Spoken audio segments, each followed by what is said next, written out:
Well, guys, as always, appreciate you guys' time covering our team and our kids, man, and they deserve it. So I appreciate you guys' time and getting over every Monday and traveling to our games and going through all of it. So appreciate you guys' time. Thank you, Jesus, for an opportunity to coach these guys, man, have an impact on them. We got 108 guys in this team that I know are going to be world changers and professional in something, some football, some in other things, and I'm excited for them in life, too, to learn from some of these moments. Obviously, proud of how our guys battled, man, really proud. Watch the game, got back really early Sunday morning and with some of the travel and what have you, but proud of how our guys battled. And we're going to talk about the game itself here more, but our guys did not flinch. They kept swinging the entire game, lost the game 17-7, need to execute better in certain situations, but they never flinched. Our sideline was connected. There was a lot of love going around, and our guys battled. We need to execute better in certain situations. Offensively, watching it, obviously there were some variables in the game, right? The weather was a variable in regards to why we ran the ball as many times as we did. We knew going in that was going to be a big part, but we definitely need to find our spots to attack more. We need to be on the attack more as an offense. And looking at it, I know there's those spots. I had a really good talk with Nate and our offensive staff, and we see that too. Obviously, the weather early on in the game was coming down pretty good, but there were times in the game when it wasn't. Even when it's weather, we got to pick our spots. We are still going to run the football. That's a DNA part of our team, and we were able to do that in the game, whereas for 167 yards, whatever it is, but need to open it up more in certain situations and be on the attack with the ball in the air more consistently in that game.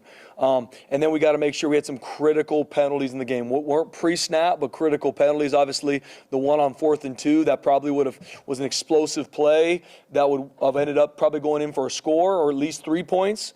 Ended up taking us out and had to punt the ball. So that really turned into a turnover in a game where the turnovers were 0.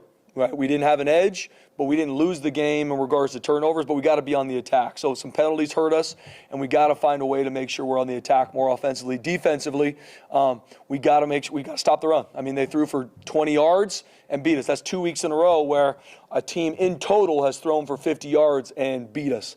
So we've had really good conversations looking at, wow, we got to adjust quicker to some of the run schemes that are coming at us. There was a power scheme that we didn't fit correctly, and they came back to it, and we didn't get it adjusted quick enough. And so that's on us as coaches to make sure that we adjust quickly to some of the stuff we're seeing. And then we had some missed tackles in that game. That it's something we got to continue to focus on, even with our guys beat up, banged up, just like everybody is in the country, that we got to tackle better. Special teams-wise, really a wash, special teams-wise, outside of missing a field goal at the end of the game to make it a one-score game. Well, I believe in Colton Boomer. We got to make that kick. Got to make that kick. That's a huge part of our team and making sure we get those points. And there's some other spots on special teams that we can be better. But really, if you look at it, overall, pretty much a wash, both sides. We got to make that kick, though. They made their field goal. We didn't make ours. So proud of how our guys battled. Wasn't by any means good enough, 17-7. Not good enough.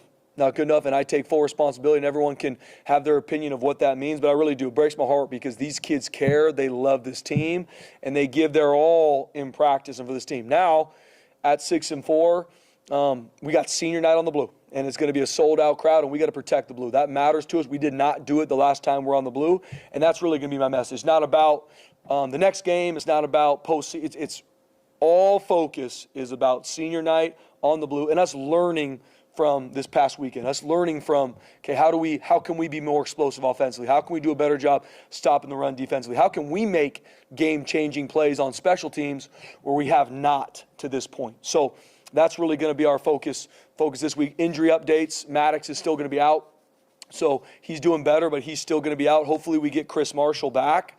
He's done a good job in rehab, and so hopefully we get him back practicing, and he'll be available. Jason Steele's going to be questionable. I don't see him being able to play, but he's done a really good job focused on his rehab and getting back ready to play. Sherrod Smith, hopefully we can get him back. He was close. He was really a game-time decision, so hopefully we get him back and he can be rolling. Malachi Williams, our number 2 D-end, he's banged up. We'll see if we can get him back. That's really the quick update there. Amarion McCoy had a knee injury about 6 weeks ago and elected just to fight through it, battle through. I mean, he has to get his knee drained like twice a week because he's battling. It got tweaked again in the game on Saturday, so he's going to get surgery this week, and Amarion's going to be out for the season. It's a hard moment because he loves his team, and he's been absolutely battling But at this point, it got tweaked again, and he can't go out there and perform the way he knows he needs to and we need him to. And so he's going to get surgery and get it fixed. So he's going to be out there later this season. He's going to do a really good job making sure he helps lead this team because he's been battling, man. I'm so proud of that kid. I mean, the amount of times he has to live in the training room and get it drained and be right, that's because he loves his team. That's because he loves his team, and we're going to miss him, but he's going to do a really good job leading his team. That's really pretty much the injury updates. Talking about Colorado State, I mean, they're a good football team. Tyson Summers, their interim head coach, I've been in that spot before, and they haven't flinched. I mean, you see them and how they've been playing. They've been battling. I mean, you look at even what they're able to do. I mean, they beat up on Fresno 42 to whatever. They had New Mexico. That game's really theirs. They throw an interception late. They lose, I think it was 20-17. So it's a good football team. And so we're gonna focus on them and focus on the schematics they present so we can be on the attack. But we're doubling down on us, making sure that we learn, we grow, and our best football team shows up on Saturday night. Offensively, what they do, they got a really, really good group of offensive linemen, really long, really athletic. They really get you moving lateral, and they create explosive plays. They got a slew of running backs that do a good job. They really play with 20 and 25, do a good job. Quarterback-wise, they played really two. They played number 7. They played number 3. They're kind of back and forth a little bit with their quarterbacks. I think we're probably going to see more of number 3. He really played a little bit more last Saturday against New Mexico. He threw for a bunch of yards. So we'll see who we get. We'll plan for both of them. Receiving core solid. Tight ends do a good job. They put you in a lot of conflict. They do a lot of different formations, and they do a good job offensively. Defensively, they're a little bit different. And obviously Tyson Summers has done a really good job there defensively. They put you in a lot of different conflict with their fronts. They stem and move out of their fronts. They get in a lot of different odd front structures. They'll play in some 2-5s and a 0. They'll move to it with different personnel. They got good coverage adjustments, and their guys play really, really hard. Their back end can run. Their linebackers are really savvy with some of the run fits they put them in, and they play really hard. They do a good job creating takeaways. So we got our work cut out for us. It's going to be all about us learning, growing, and being our best. So with that, I can open up for questions. When you go back and look at the play calling and you say a lot of it's the weather, how much of it is the weather and how much of it is it not wanting to throw too much on a quarterback who maybe doesn't have quite the experience? Yeah, I just think there are variables. That's why I use the word variable. I'm not saying, like, the weather was just a variable in the game, right? Having Max is just a variable, but we believe in him. We believe in Max. We did not put him in situations to attack downfield enough, and that's on us as coaches. And looking at it, after the game, like I said, when I talked post-game, I had to go watch the film to make sure, and after watching it a lot and making sure me and our offensive coach on the same page, we had more opportunities to attack downfield, more opportunities to get the ball in the perimeter, more opportunities to give our playmakers the ball in space, and we didn't. So we got to make sure we do a better job of that going forward. We're still going to run the football, but we got to do a better job opening it up. Max this week, or is it we are. still room for Yep, it's going to be Max. We believe in Max. And we obviously he's got to have a really good week of practice. He's got to continue to grow and perform in practice. We put a premium on practice performance. But I believe in Max, and we got to make sure we give him opportunities to attack more. So when that mentality to attack on the offense doesn't happen in the middle of a game, what happens? What's the breakdowns there? Yeah, first off, we got to do a really good job as coaches, Prater. We got to make sure, the 4 games we've lost, and this is not just on our offense, but just now that we're speaking offensively, we've scored 7 points, and we've been shut out in the second half in all of our losses. You're not going to win football games if that happens. So what are we adjusting at halftime? How are we going to put our players and our playmakers in better spots in the second half? What are some things we're seeing that we can exploit in the second half? And we're going to do a better job with that. We knew that was a focus, but we obviously didn't. We're performance-based. We didn't perform the way we needed to, so us as coaches got to do a better job, Prater, so that in a second half, we have better answers. We can be on the attack more, and especially in the second half of this game, the weather really cleared up, especially sort of the second half of the third quarter, especially in the fourth. It was better, and so we got to pick our spots to make sure we can attack, still run the football, but we got to make sure that we can attack downfield, because when you don't, you're going against a box defensively that's really, you don't got enough numbers, right? Especially with a quarterback that is not a +1 run threat. We're outnumbered in the box. So it doesn't matter what run schemes we do.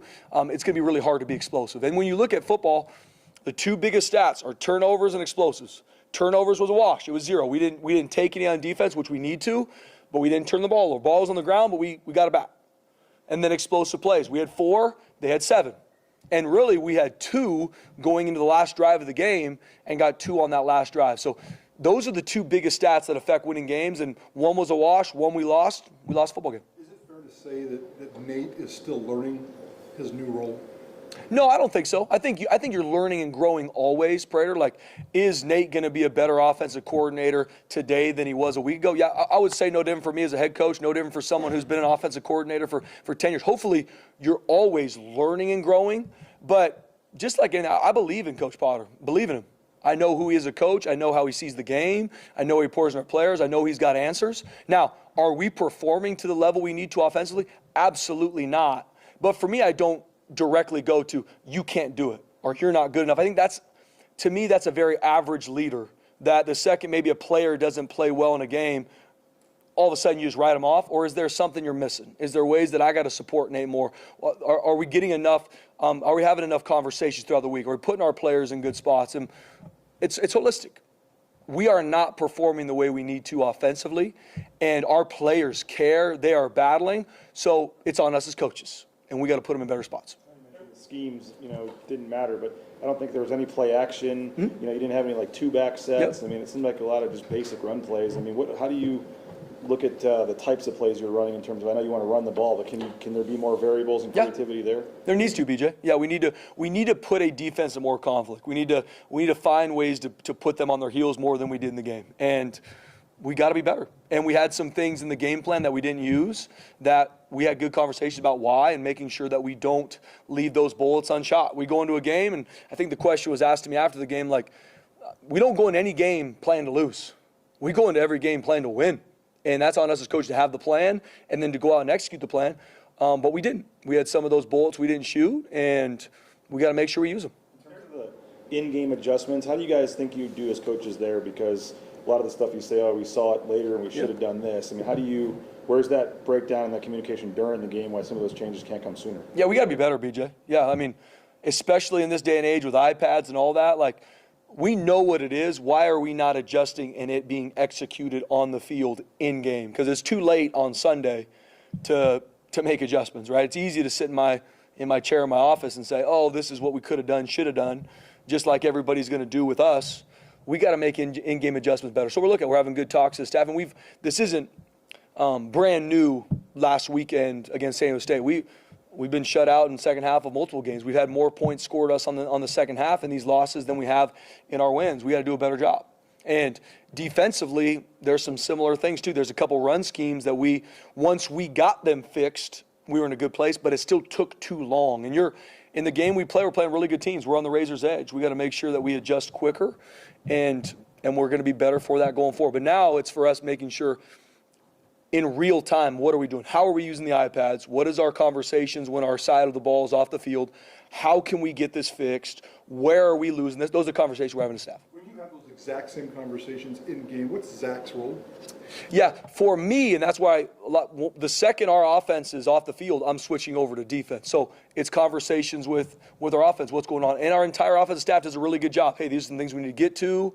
I can't speak to exactly what's being said because the second one side of the ball is out. I'm on the other side of the ball focused on that side, Prater. But from talking with Nate and talking with our entire offensive staff, everyone has good opinions and where we're going to go to, but it has to be better. The product is not what it needs to be, especially because our players care and they are working their tails off. We need to be better as a coaching staff.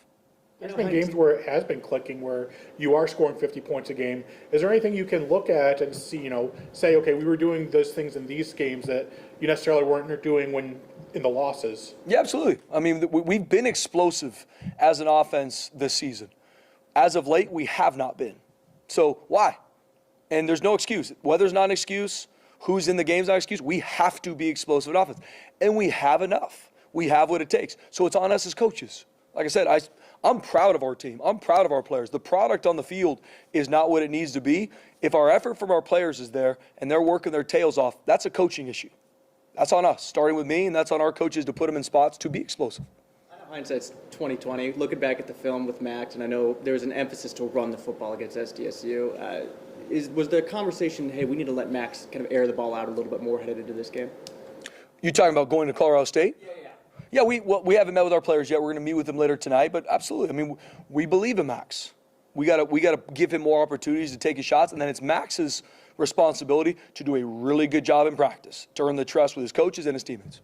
Before halftime, when it was a tie game, it seemed like that could have been a good moment to see maybe what you get out of him, maybe for the fourth quarter. Yeah. What went into the decision making to just kind of go into the half for the tie game? Yeah, in that situation, it's a one-score game, and I thought about that situation a lot. It's a one-score game, and at that point, still raining, still coming down, minute left, we had no timeouts. Wanted to see if maybe one of our runs would pop and create an explosive play. Then we'd be rolling. It didn't. And at that point, and I'm not obviously hindsight's 2020. At that point in the game, I was thinking, you know what? It's a one-score game.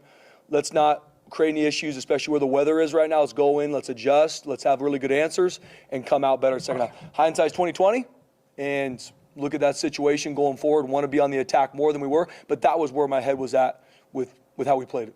Timeouts then called for before that, like for the defense, or were you trying to save the clock? Still wanting to see what we could get, right? I mean, I'm always going to be on the attack in how I think game management wise. And so we had a minute. We had no timeouts left. It's like, hey, let's see if we can get something going here. And nothing really hit the way we wanted it to. And at that point, I was like, you know what? We're going to go into halftime. Do I regret it looking at it now? Well, we scored 7 points. So probably should have used that series too. But in the moment, I don't regret where my heart was at. I didn't regret how I went through my process, and knowing that where we're at in that game, one-score game, it was still raining. Let's not do something that puts us in a bad spot here. You talk a lot about the conversations you've had with Nate and the offensive staff today, and the issues are pretty clear for everybody right now.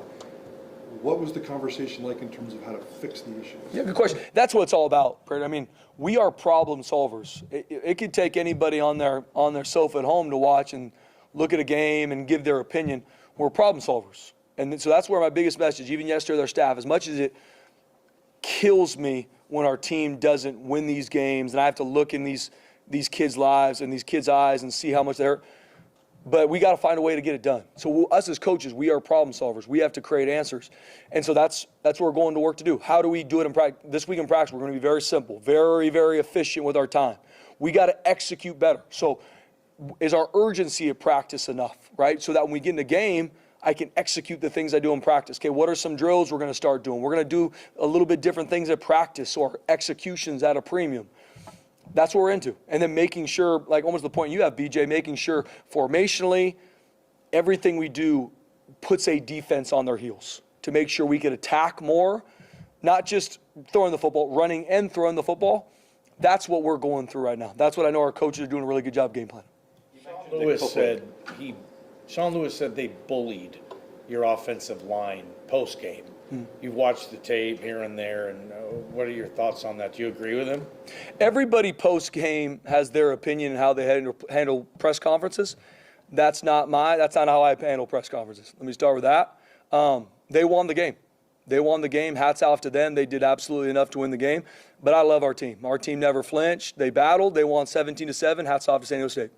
Does anything change in terms, you mentioned trying to be better with the iPads and all that, is whether who's in the box helping look at stuff, whether it's who's calling the plays, or maybe not that drastic, but is any operational stuff going to change this week? Yeah, look at that, BJ. The iPads is something we're really on right now as a staff. I don't have any answers for you guys right now, but how we're using them, how our players are using them, is it too much information to where our guys just watch their series? Maybe they didn't play well in the series before. Are they going out, scared's the wrong word, but now more afraid to lose than they are going out attacking? So we're looking, because we want to use it as a tool and make sure that we don't keep our guys from playing their best. But we're going to make some changes with the iPads. I don't know what those are yet, but that's a huge topic for me with our staff. In regards to someone maybe go up in the box and changing on that too, I don't know what those changes are right now. Obviously, Nate's in the box, Coach Chins is on the field. The information flow is really good. We're seeing things. Like I said, I would feel way different, BJ, if post-game it's like, man, we never saw this. We never had good communication. We do, but our players aren't executing with the adjustments we're having, so that's on us. That's not on them. So are we being clear enough with our adjustments? Are we taking the time to make sure it's very clear defensively, offensively, what we're doing? Because it's not happening. It's not for lack of information. If anything, BJ, it's probably too much. It's probably too much. We got to simplify to make sure, hey, this is the one thing for my position group or side of the ball that next series is a non-negotiable we have to get done. That's where we got to be better. It's not for lack of information. He says a few things ago, Spencer, once the defense goes out on the field, you kind of switch your attention. Are you against maybe letting Coach Ching just take a couple of series and just focusing on the offense once they're off the field? Are you open to that? Yeah, for me, I'm all about the team, all about game management. So I'm there to support whatever side of the ball. And we have really, really good coaches. I believe in our defensive coaches. I believe in our offensive coaches. I believe in our special teams coaches. The time for me talking about all that stuff, that's going to be after season. No different. I could ask about recruiting, like, yeah, we're absolutely recruiting our tails off right now, but we have our team right now, and I'm pouring into them. So in game, when one side of the ball is out, they need my attention. Those players, I want them to see me looking at them. I want them to see me with them. That's a non-negotiable for me. Like, those 11 dudes on the field, I don't care if it's kickoff or defense or offense. I'm going to be right there supporting them, and we got good coaches. 2 years ago, Spencer, you guys were on the outside looking in at a Mountain West Championship appearance. There was kind of a breath of fresh air that apparently swept through here, and you guys ran the table and got there. What do you learn about that experience, and how do you apply it to, now where you guys might be kind of on the outside, but still games to play? Yeah, Jay, I think about that 2 years ago a lot. For our team, the past 2 weeks, we've had everything on the table, everything to play for, and just haven't executed enough. And we got to get that fixed. So for me, that's why so much is less about postseason, championship game, bowl games. My sole mission this week is to focus on our guys, staff first, learning, being better for our players, and us playing our best to protect the blue on senior night. And then whatever happens 2 games from now, let the chips fall where they may. That's my focus for our guys. I want our players to be where their feet are. This season's going to be over in a month. And I'm going to make sure us coaches, our players, we are where our feet are. And I'm going to talk to our team tonight, talk to our leadership. Everything you want in this life is on the other side of hard. I believe that. Everything you want in life is on the other side of hard. And I talked about no different being married. I said, man, if the second it was hard the first couple years, I said, I'm out. Or the first time me and my kids, it was hard. I was out first time as a coach. I mean, my first couple jobs, you're making $18,000 and you're trying to figure out, but everything you want in life is on the other side of hard. And I said, guys, we got to learn from this. Because if you go left or right or go backwards, you're falling in line with the statistics of our world right now, where guys want to run from hard things. Go through it. Got to go through it. Don't think about, well, after the season or right now, be where my feet are. Everything you want in life's on the other side of hard. And I'm just doubling down there, Jay. But what I do know, what I learned a lot 2 years ago, is a team that blots out what people are saying about them, blocks out what's going to happen after season, and doubles down on loving their team, focused on being where their feet are, and having a blast playing football. Anything is possible. Two quarterbacks that you're facing. What are their differences in play, and does that kind of make it a little harder to prepare, having to prepare for 2 different schemes? Yeah, both of them are athletic. Both of them can throw. They both can run their offense really well. I think 3's a freshman. 7, I want to say, is maybe a sophomore or a junior, so 7's a little bit older than him. They're both athletic. They both can do a lot. Obviously, they both have some things they do differently. We got to be really aware of who's in the game, but they both can run the offense really well. Senior nights, Latrell Caples, feels like this dude's been here almost as long as you have. Just what can you say about what he's meant to this program? Oh, man, Latrell Caples is a young man that choked me up and thinking about, that I have the utmost respect for. I mean, a guy that, and I ask people, please just even watch the San Diego State game. I mean, watch for 22 plays in a row when we ran the football, he's blocking his absolute tail off. Team guy, loves his team. We even met as a leadership group, which he's on, and just talked about being where your feet are. And he even said, I'm a senior. There's a lot of things after this season that I got to get figured out. He's like, but the time's not now. The time's to be here, to finish what we start. And I think the absolute world of Latrell Caples, I love him dearly. I believe that the best is still to come for him in this life because of who he is, and this will be home for him forever. Where do you start with cornerback competition with McCoy this week? Yeah, we're going to start with Freeney and Sherrod Smith. And they're going to go, obviously, Sherrod's injury. We'll see kind of where he's at, but those two will definitely go at it. Franklin Johnson is going to have a shot too. And DeMauro does a really good job rolling guys. Obviously, we've played really well at that position this season. So it's going to be, we're going to turn the heat up, and we're going to still roll guys. You even see in game, we're able to get a lot of guys in. But those will be the two that first kind of have their first shot at. But we'll roll Frank too, and we'll even see Trey Tolmere maybe. But we're going to roll some guys to see going into a game who's our four. Writing the letters for the seniors? I'm actually starting today. Just how long does that usually take you? What's kind of your process for doing that? Yeah, it takes me about a week. I think about it. I started thinking about it in the bye week just because some of the things I wanted to speak to individual, and just each one takes me a while because, I mean, I love these kids, and especially like even talking about Latrell Cable's like, golly, that letter's going to be hard, just because I care about him and his life. So I usually it takes me a while. I spend a good amount of time on it, and usually do it at night or early in the morning when it's just kind of me here and just thinking about these kids, praying for them. And I always want to be in their life as someone, especially when this is over. I never want anything from them. I'll never call because I need something. I want to just call because I love them, and I want to always be able to speak truth into their life. And that's what it is. What's your number for Saturday then? 20? It's a good question. Okay. Yeah, I'm trying to think off the top of my head. 18, 20? Yeah. Thanks, guys.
All right, go for it, guys. Yeah, I know, kind of a frustrating Saturday for you guys in San Diego. Fourth time you guys have put up 7 points, get shut out in the second half. What do those conversations look like with Coach Danielson about what has to change with this offense to be a little bit more consistent? Yeah, no, it's always constructive. We're always looking for solutions, and that's the big message from, me and him and to everybody else is we got to find answers, look for solutions, be problem solvers, and not complain or defend, but try to figure out how we can get better and eliminate, those situations, those outcomes. You went in wanting to run the football, but why just the hesitancy to give Max, much of a chance on some of those third downs and stuff and not really throw the ball much at all? Well, a big part was weather. That was a big part of it throughout most of the game, but also that was part of the game plan too, was to be able to run the ball, especially in certain situations like third down, and be smart and be calculated with when we throw it. But, it changed based on conditions, situations. Obviously, looking back on it, you wish you would have done things differently, but that was kind of the game plan going in for multiple reasons. You guys are either scoring 7 points or 45 points. When things aren't going well, why do you think there's a struggle to change things in game? A great question. I think partly it's been turnover based. Now this past game it was not, which was good to see. We're doing a better job protecting the football. But in the past, that was a big issue, was turning the ball over in the second half. I think we need to do a better job. I need to do a better job, number one, as far as second half adjustments, going out and executing those, making sure if there's something in our process we can change, we can get that done during halftime and do a better job communicating it. There's a lot of solutions there. Again, that's to Coach Danielson's point to the first question is what can we do to help this? What are the solutions? What can we implement right now instead of saying, should have done better? So I guess you kind of just touched it there. Is there anything that you can think of or you'd like to see that the coaches can do operationally? Yeah, there's things that we've already pinpointed as an offensive staff that we're going to do differently in our prep leading up to the game and then at halftime to help with how we respond in the second half. You know what those things are, I guess. All those are between staff and myself. The types of plays you're calling too, in terms of you want to run the ball, but is there more you could do in terms of, we didn't see any kind of two-back sets. I mean, is there more you can do? I mean, we saw the pitch, I know, on 3rd and 3 to Sherrod. I mean, in terms of the types of running plays you're calling, do you think there could be a little more variety there? Or? Yeah, I think there's always, you want more variety, but I think, again, it's defensive-based, it's personnel-based, it's quarterback-based. There's a lot of things that go into play, also offensive line. I think we overall run a lot of schemes, but, again, it's pinpointing what can we be the most successful at with the personnel that we have. Overall, within that game, I thought there were times that we did a really good job running the football. Obviously, it became very one-dimensional for a lot of reasons, and we got to get that fixed. But I thought the guys did a good job playing really hard and playing physical. Seeing the way Max played, particularly in the fourth quarter, does that give you more confidence into opening it up earlier in the game this week? Absolutely. I mean, it just gives me more confidence, gives everybody confidence, gives them self-confidence. Those are good game reps where you did a good job throwing the football late in the game. That was great to see, and I think that's just part of his progression and him continuing to get better and what it's like to actually get those game reps and how you develop as a player when you get those. His name came up a few times last week, and paid attention to pregame warm-ups. It looked like Zeke was kind of warming up his QB too. What has he kind of done to walk on out of Meridian High School to work his way up into that role? Yeah, Zeke just does such a good job kind of starting in whatever his role is. You know, even coming in just as a true freshman, you know, he was always vocal. He was leading the young guys. He always attacks everything he does. And so I think that showed up when he was down at the scout team. Defensive coaches will tell you he just makes plays. He's kind of got that it factor about him. He just stars in the role he's in. And when you do that, you earn opportunities moving forward. What do you envision for his future? He's kind of a wildcat guy, but moving forward as well as he's progressed, where do you see him fitting into this offense? It's tough to say, you know, within the role he's in right now. The biggest thing is he's got to be prepared on a weekly basis because you never know when your number's called. I feel like Sire played the other night. I mean, Really well, yeah. I thought it was his best game, and then he had a couple critical penalties at the end of the game that, you know, obviously crushed him, and he's going to be hurting about. But I thought overall it was his best game if you take away those two penalties. What's happened with, I guess, Matt Lauder and maybe his frustrations? No one wants to get him the ball more than you do, I'm sure, as his position coach. But just why hasn't that position been more active in this offense as far as just stats go? Yeah, that's a great question. I think partly it just hasn't been there. You know, we've called it, or then we just haven't executed it. It's just one of those things. We're going to continue to find ways to get them the ball, but I think that's just kind of how this season's progressed, and he's done a really good job. Obviously, he's a playmaker. He wants the ball, but he's done a really good job owning his role, whatever that may be, even within a game. If the ball doesn't come to him, he's not letting it affect him. He's still doing his job in protection in the run game. So really proud of him. I know I got to get him the ball more, but really proud of just how he's responded overall this season and what he means to this offense. Joel Caples, he got here when you were still in your Montana State period. Just what can you say for what he's meant to this program and how long he's been here? Yeah, he kind of epitomizes the toughness and the mentality that you want within a program, how intelligent he is as a player. I mean, we ask him to do a lot of different things on special teams as well, and he just goes out and does it. He doesn't even think about it. He just goes and executes and does his job. So really proud of who he is as a person, but of course as a player too. How big of a leader has he been, especially in that wide receiver room? As you know, obviously, Bang is out, Chris has injury and stuff issues. Just what's he been like for that room? It's been huge for the room, but also for the team and for our offense. You know, he's vocal and he models the way, and I think that's so important, especially an older guy like himself. Spencer mentioned you guys had some other stuff that you just didn't get to in the game, and I don't know how specific you want to get, whether that's Wildcat or any kind of other type of stuff, but just what In terms of what you didn't get to and why that didn't happen, what I know it goes back to the in-game adjustments. What do you kind of look at it from that standpoint? Yeah, I mean, we want to be on the attack. Well, we weren't last game, and there was things that we had in that we didn't get to for a variety of reasons.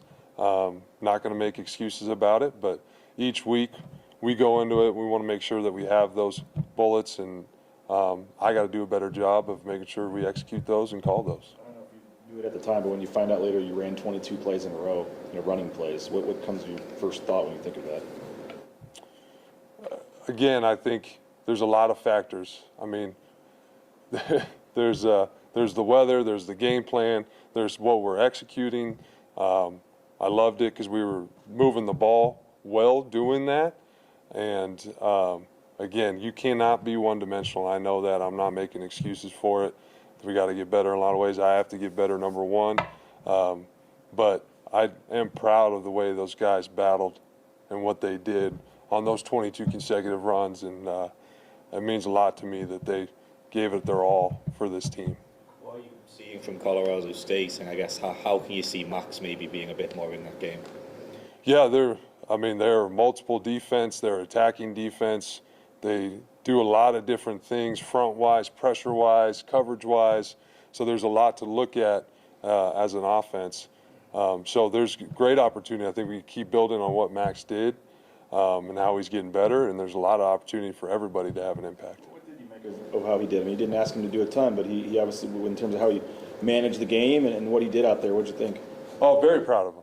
Very proud of him. Because, like you said, I thought he did a really good job owning his role, starting in it, operating, which is a huge piece of it, and then taking care of the football. He had the one mishap, but he did a really good job taking care of the football, especially in those conditions. Offensive line play, obviously, you've seen it at the highest possible level, Nate. Sean Lewis said after the game his front seven bullied the hell out of your offensive line. You've watched the tape a million times. What were your thoughts on that? You agree with him? Oh, I'm not going to comment on anything that he feels or he spoke about. I would just say that I really liked how that offensive line was playing as a unit last game. I really liked that combination of guys. I thought they were playing free, and I thought they did a lot of good things, just from my perspective. You've been around the game a long time, accomplished a lot in football. This is your first season as a play caller, as an offensive coordinator. What's just like the steepest part of the learning curve? What's it been? What's been the biggest adjustment for you maybe this year versus any other year you've been doing this? No, I mean, I've spoken on that a few times. I think the biggest thing for me is I want to make sure I do my job to help these guys and set them up for success. And obviously, I have not done that consistently. And my focus is for these seniors on the blue senior night, doing my best work for them. That's my primary focus. You've had that senior night on the blue. What's your message to these seniors as they go out there and they try to defend this home turf one last time? Enjoy it. Enjoy it, because just like everybody says, it goes from freshman to senior pretty fast in a blink of an eye. They're probably thinking they're still red shirts, and now it's senior night. So it goes really fast. So just enjoying our fans, our atmosphere, and your teammates, and going out and kind of leaving it all in the blue. Any more? Anything else? Cool. Thank you, guys. Thanks, Coach.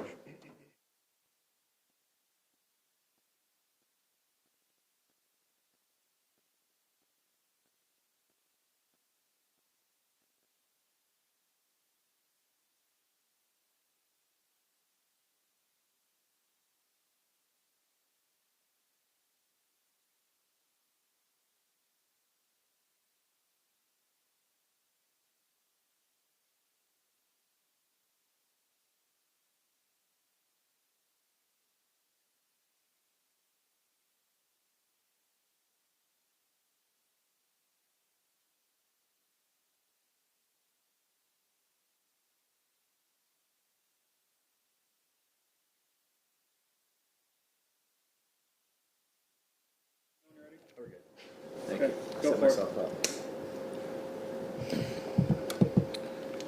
Well, just the run defense, what do you see from that, and what do you guys have to improve in that? Yeah, there's a lot of good, some obviously not good. Some of that on me, forcing the issue a little bit too much, knowing what kind of game it was. Especially the 4th and 1. They got big personnels. We were ready to play it out of base defense, and I went and matched personnels. I thought at that point in the game we needed that 4th down stop. So there's not a lot of layering when you get big like that and play quote unquote goal line-ish defense. We had it fit up well. We just didn't get the guy on the ground. So there's definite things we need to fix. Some things up front, some technique issues, some alignment issues, and then obviously you got to get people on the ground when you hit them in the backfield. So a lot to fix, a lot that I could have done much differently. Like I said, forcing the issue on some of those runs in that middle of that second quarter. I thought our guys were playing really good up until that point, and I started forcing things just to try to keep that field position battle going. So things I can definitely do better, things that our players need to fix, and coaches need to coach better as well. You hold them to under 300 yards total. I think they were 3 of 12 on 3rd down. A lot of the stats were good, and obviously the passing yards were very low. So how do you overall look at it? Because I know it was too many rushing yards, but overall you guys probably looked at a lot of those stats and said you would have taken that before the game. Yeah, globally, you hold, 300 yards is kind of measuring stick when you're talking about playing really good defense and really not. 17 points, but, we didn't win the game. We needed to do more. We needed to do better in the rush defense, period, point blank. Things that we've got to get fixed. They came out and wanted to throw the ball early, didn't have a lot of success, and that had kind of been their MO. And, to be quite honest with you, they have had a lot of explosive shot plays throughout the year. So that was one thing we were worried about coming in, and it didn't come to fruition. But I don't know how I look at that to answer your question, BJ. We didn't win the game. We didn't do enough for our team to win the game. What do you see from Amarian over the last 6 weeks? We just learned he's had been playing with an injury, and just how big of a loss is that for the defense? Yeah, it's going to be a loss. Amarian's played really well this year, but I feel really good about the guys that have been behind him. Demetrius Freeney, Sherrod, some of those younger guys. I feel really good about them, and he's going to continue to tutor those guys. Amarian is a great presence in practice. He's got, and I know for all the things that negatively that people have seen during the game, there's a ton of positive people have seen too, but some of the personal fouls and those kind of things, that's not who Amarian is in practice.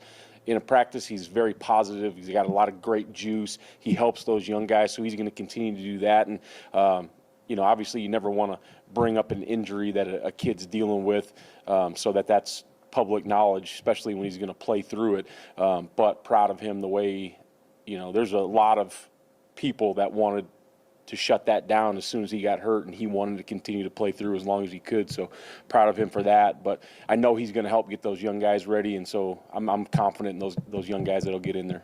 Do you know Amarian's eligibility status right now? I think he's a 5th year. Or... If you want me to be real honest, I'm the wrong guy to ask on all the eligibility stuff. So I don't, but I'm sure that'll be brought up in a staff meeting here in the very near future. Enough that you need to from your linebackers right now? No, we're not getting enough from anyone on the defense right now. So the answer is no, that we need more from the front, the linebackers, the DBs. It's not just one group, and everything goes hand in hand. So everybody needs to play a little better. Everybody needs to be a little bit more assignment sound. Everyone needs to tackle better. So I don't think it's one group or another. They all go hand in hand. If the D-line gets out of a gap, then the linebacker screwed up. And if the linebacker screwed up, then the DB screwed up. So we need to just get things fixed globally, and then every position group will play better, including the linebackers. What challenges is it when you're facing an offense that can play 2 different quarterbacks? Yeah, well, they're probably going to. It looks kind of like their MO. Are you talking about Colorado? Yeah. It looks like kind of their MO. They we're going back and forth, and I feel like they don't have one selected yet. They're going to kind of see who's got the hot hand in the game. Like last week, even though there were some mistakes made, I think that he ended up with 250 yards throwing the ball. So you got to prepare for both. I don't think that I think that they're both capable of running the system. So I don't think it's like some of these other games, you know, in the past or whatever, where it's like, hey, this guy's going to come in and it's +1 runs. Like, that's what he does. And this guy's going to sit in the pocket and throw it. I think these guys are both capable of running the whole show.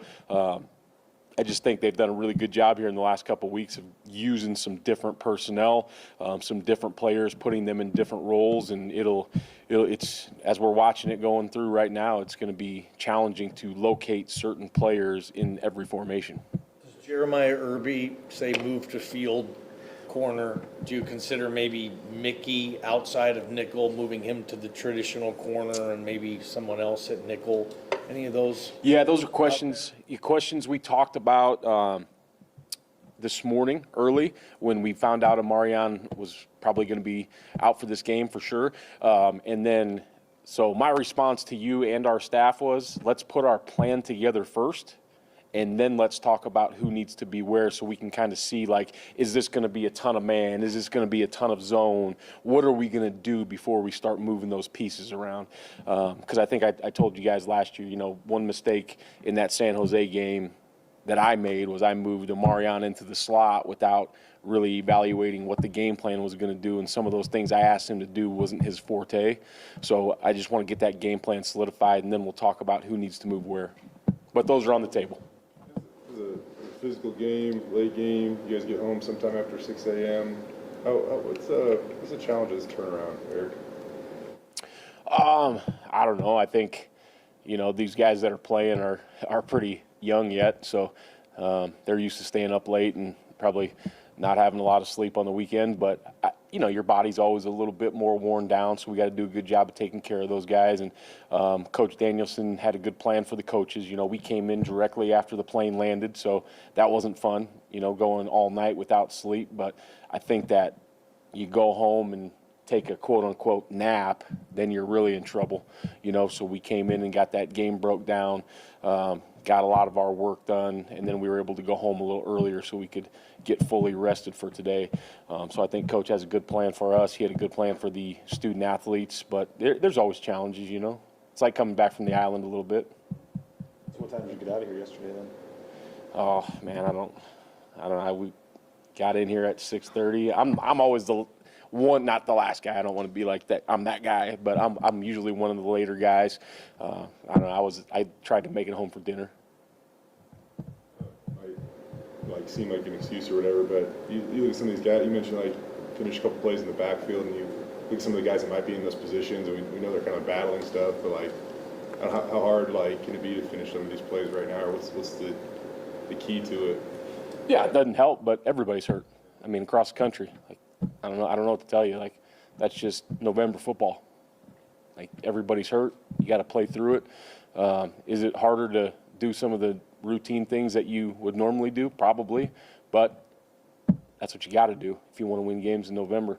So we've got to find a way to continue to fight through it, find a way to take care of these guys, and play better football, period. What did you see out of Jaden Mickey on Saturday? It seemed like he was flying around to the ball. He had a couple big pops in the game. What did you see out of him? Yeah, Jaden played really well. You know, he tackled well. He was, you know, one of the guys that I thought he tackled very well. He broke on the ball. You know, got to clean up some things with him in the run fit too, just like everybody else. But I thought he played a really good football game. Jaden, he always brings great energy. He had great energy on the sideline. I thought he did a lot of nice things. Obviously gone as well as people thought, but just for the seniors on defense, what can you say just about them as a whole and how they continue to battle and lead this group? Yeah, I think the seniors, it's a special group, man. I'm proud of these guys. Like you said, it has not gone the way that any of them probably thought, definitely didn't want. But I love these kids, especially those seniors that have, you know, those guys have all kind of been here, other than a couple transfers. But those guys were all here when, you know, we had the ups and downs a couple years ago, and they were here through really good, and they here through a season where it didn't go quite like they wanted it to, and they've never quit fighting. They've never been negative in any way. They've always tried to help these young guys, and they're just guys I like to be around off the field.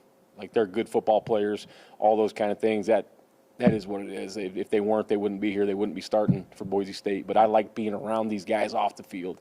So they're guys that I want my kids to be around. I want my wife to be around. So it's a special, special group, and it's going to be hard to watch these guys go. But at some point, football ends for all of us at some point. With that said, I mean, kind of a common sense answer, but based on how the last home game went, I mean, just how badly do you want those seniors to kind of have a better feeling this week on the way out? Oh man, I want it really bad for those guys, which is, you never know what happens. There's a couple hard weeks left in this conference, so anything can happen. But this might be their last game on the blue, and I want nothing more for them to have a very, very positive outing and to walk off that thing with a win. And want it for the Boise State nation too, for all the fans that have paid money to watch us play, for all the ones that cheer for us when we're at home. I want those wins for all those people because we need that to finish this season strong at home. Just how do you feel like he played last game, and just kind of the effort he puts forth? How much he's still a young guy. How much do you feel like he's kind of playing his way into being like the fabric or part of the fabric of the culture of this thing moving forward? Yeah, Bowen played well last week. One, probably a mistake that I made, which didn't allow him to probably play as fast in some points as he wanted to, was he was playing Mike, he was playing Will, and I put him in at Sam Backer in base defense when they got big on that one drive. So he had a lot of stuff going on, and probably too much for any person to play 3 different positions. So I wish I wouldn't have done that to him, found somebody else to maybe play that Sam in the base so he could play a little faster at will, and that probably would have helped him, but he still played really well. I'm at that Mike spot. What does he bring when you put him there? He's physical and he's twitchy. He's just got a lot of it's like anytime you bring somebody down from the 3rd level into the 2nd level, there's a lot of twitch that sometimes guys don't have that have played at the 2nd level their whole life because they're not used to that space. So if he has to walk out of the box, he's good. If he has to cover a back, it's really good. And then he's physical enough to go in there and play power and play zone schemes and those kind of things. So I think he's got a great combination of kind of, what the modern day linebacker has become. It's not the 6'3", 250-pound neck roll anymore. I think he's kind of more in that mold of that modern day linebacker. You're 5th in America in passing yards allowed per game. DeMario Warren, I got to work with this guy a few years. What have you noticed about this year, the coaching job he's done with your corners? Yeah, to be real honest, he has stayed consistent. Demo is who he is. He does a really good job teaching those guys. I know last year there's a lot of discussion, and there's a lot of reasons for that, right? But he's done a great job with those guys. Those guys love him. They play really hard. They're doing them. I think he's done a really good job this year of emphasizing the finish on every single play, every single rep, whether it's indie, team, scout team period, whatever. But he's done a really good job emphasizing that finish, and I think he's done a really good job of making the techniques really sound but really simple for those guys so they can go out and execute and play fast. Last one. Or not. Thanks, Coach. All right, guys. Thank you. Were you